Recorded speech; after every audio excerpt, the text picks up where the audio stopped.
Hi. Thank you for attending today's reading. Let's begin. My dad passed away this morning. He was riding his motorcycle to work early this morning.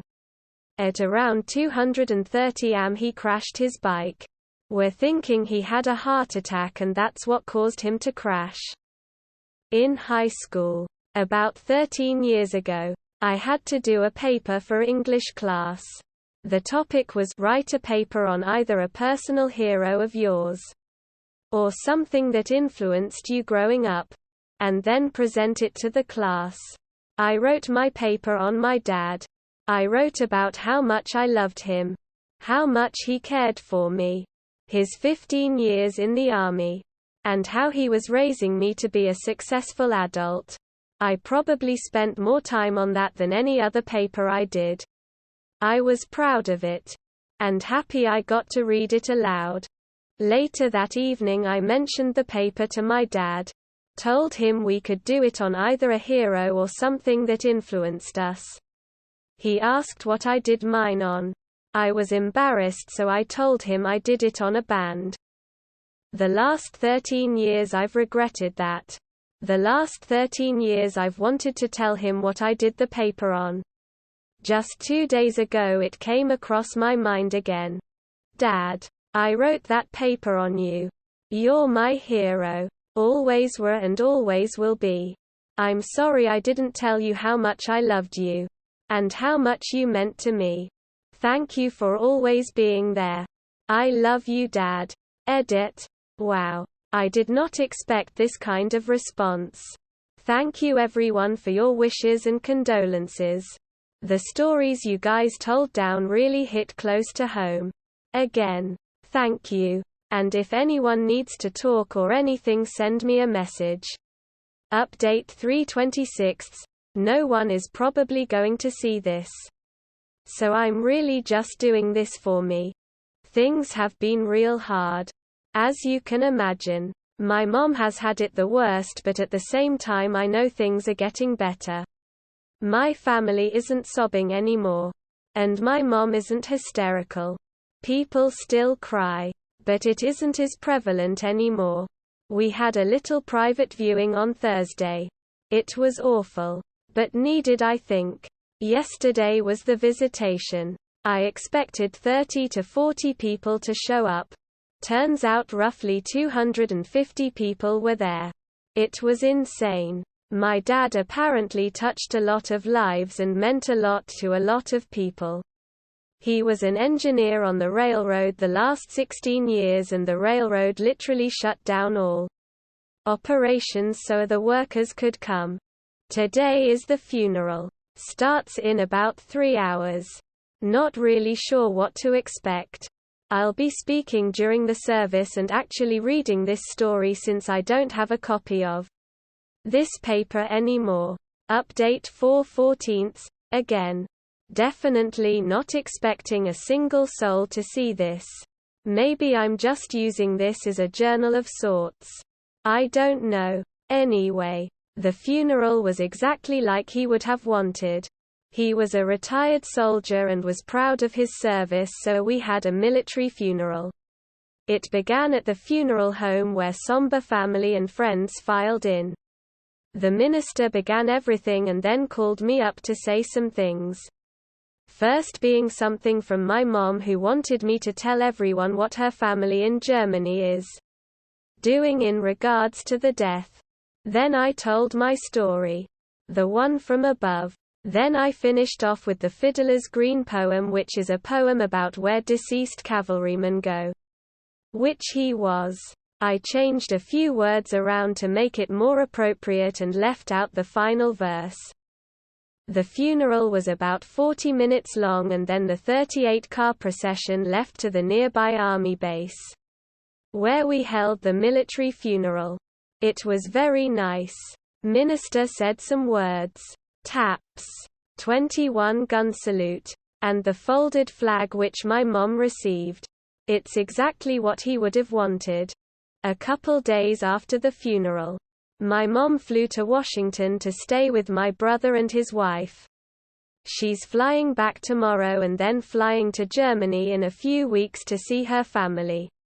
While she's home, I'll be living with her for however long she needs. As well as when she gets back from Germany. My family is doing better, I think. My mom still had episodes. As do I. It's been a little harder this last week. Not exactly sure why. I decided to go to the crash site where we erected a cross with his name, date of birth and death, and a sign with a poem. He worked at the railroad for 16 years and his co-workers were very affected as well. Someone stopped at the cross and put my dad's work vest around it. It was touching. I lost it right there on the off-ramp from the interstate. No one has gone to see the tombstone yet. We're waiting for my mom. Since it's on a military base, the tombstones are all uniform, but they let us personalize the words. My mom let my brother and I picked the personalization. It will say, on 3 different lines, Proud Veteran, Black Horse, Scouts Out. Black Horse being his favorite unit while he was in, and Scouts Out a sort of saying among cavalrymen. Update 7/9. I've gotten a few messages lately asking about how I'm doing and such. It's unbelievable that so many people commented on this, and I'm still receiving messages like that 4 months later. Well, things have gotten better. One of the comments here said something along the lines of, one day he'll no longer be the first thing you think of in the morning. He'll be the second, then the third, then the fourth. I guess that's where I'm at. I still think about him every day. But it isn't the first thing. I'm not sure what I said and didn't say previously, and I don't want to read up. It would hurt too much. So if I repeat something, I'm sorry. We got the death certificate a while back. Took longer than normal, they said. His death was officially ruled accidental. But it also says his heart was probably a factor, but it couldn't be proven. Apparently he didn't have but a couple bruises and some other injuries that wouldn't have been fatal. All of his motorcycle gear was on. My mom didn't tell me this initially. But sometime later, he left for work at 2 a.m. on his motorcycle. She said just a couple minutes later she heard a motorcycle stop in front of their house and their dogs perked up like he came home. She said she didn't hear him open his truck or anything. Just that a motorcycle stopped in front. And a minute or 2 later drove off. She thinks, and I do too, that he might not have been feeling well and turned around. That maybe he was coming home to have her take him to the hospital. Then decided against it. If that was the case, I've been wondering if maybe he wasn't feeling well the last leg of the trip. He was only 1 or 2 minutes from his work. Just maybe he knew something was really wrong at the end and he tried making it to his work. He felt dizzy or something and knew he had to get there quickly for help. But then he just blacked out. We'll never know for sure. But I at least believe he came back and thought about going to the hospital. We've finally gotten a couple of the life insurance claims back, so that makes my mom feel more secure financially. She was real scared she wouldn't get anything or not get enough to support her. But my dad really set her up, so she should be fine. One policy her purchased pays off 98% of their mortgage. It's crazy. We're expecting her to get around $600,000. And my dad's railroad pension kicked in last week. That was a real bad day for my mom. Every couple of weeks I'll have a real bad day, so I'll stop at his cross on highway. I feel more attached to that than the military cross on base.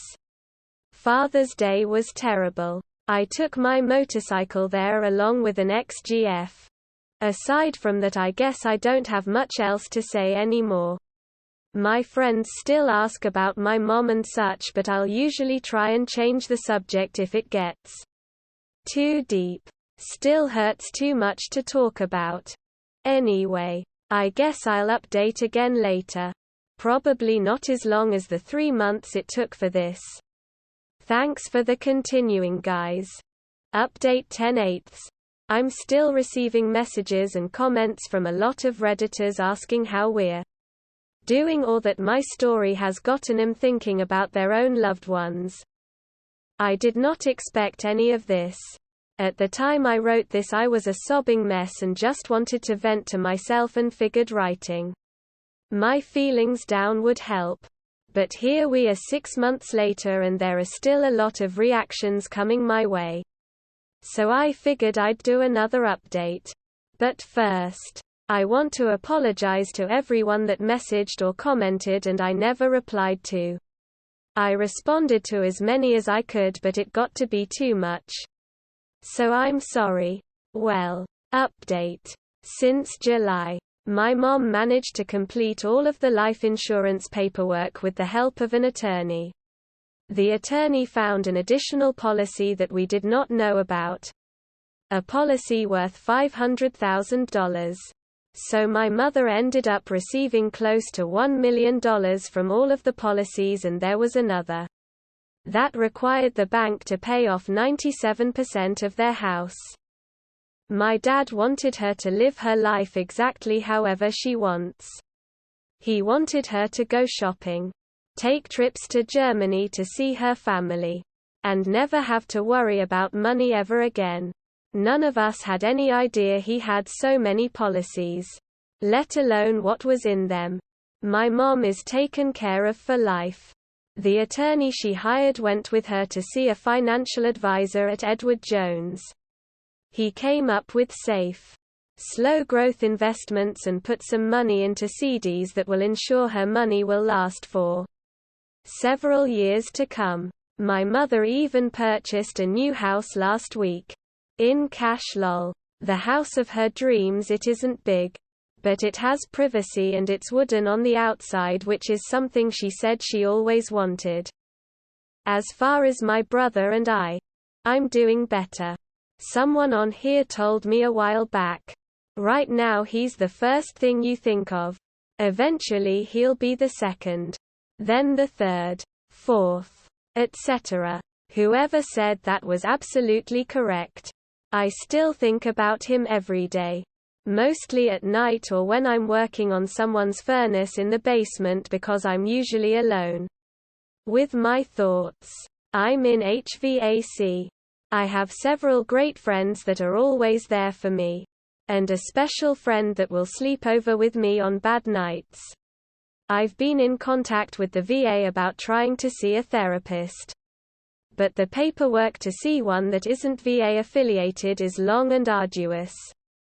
My brother's wife recently found out she's pregnant. It's fantastic news obviously, but solemn as well because they'll never meet each other. I have a 5-year-old and it worries me he won't remember his grandfather. My dad absolutely loved my son and spent a lot of time with him. I'm sorry if this is rambling. It's 11 p.m. and I'm on call so I'm pretty exhausted. I'll for sure update again. It helps typing these things out and helps much more knowing it's helping others. Thank you all for taking the time to read my story and all of its updates. Update 12/1. My mom moved out of their house 2 weeks ago and it's up for sale. There's already one interested buyer and an open house tomorrow. I drove by the old house and saw the for sale sign. I got pretty emotional over that. It was strange. So many memories there. Obviously family memories. But all of my high school memories and well, a lot of memories with my best friends and various girlfriends as well. It's just strange. Her new house is very nice. It's one of those that look small on the outside but the inside is real big. The previous owner was a carpenter by trade so he created a lot of custom woodwork throughout the place. It's very, very nice. Side note, my mom fell on ice a few days ago and cracked her kneecap. She was supposed to go to Germany with my brother and sister-in-law in their weeks, but the doctor had said she might not be able to fly. Not really sure why not. But that's what he said. That's all I can think of right now. I'll update again later. Update the 1st of May 19. It's strange to think about my dad being gone. That one day he's here in my apartment. And 10 hours later he's gone. Like, I'll never see him again. Talk to him again. Hear his voice. He's ashes in an urn underground now. I just want to see him one more time. Hear him. Tell him I miss him. He's physically gone. Forever. I mean, I saw him. Then 10 hours later he's gone. And no one saw it coming. I keep wondering what his last minutes were like. My mom heard his motorcycle pull up a few minutes after he left for work and then leave after a minute. Maybe he wasn't feeling well and thought about going to the hospital. I wonder if he wasn't feeling well the whole way to work. When did he realize something was seriously wrong? How fast was he going so he could make it to work to get help? He was only 1 or 2 minutes away. Was he panicking? What was he thinking? I keep imagining that's what happened. That he was getting close to work and suddenly he started feeling like something wasn't right, so he drove as fast as he could to get help but didn't make it. Did he know he wouldn't make it? What were his last thoughts? Was he only thinking about getting help? Or was he thinking about his family? 2018 was awful. I lost several big parts of my life. My girlfriend moved out the same exact night he passed away. I spent most of 2018 depressed.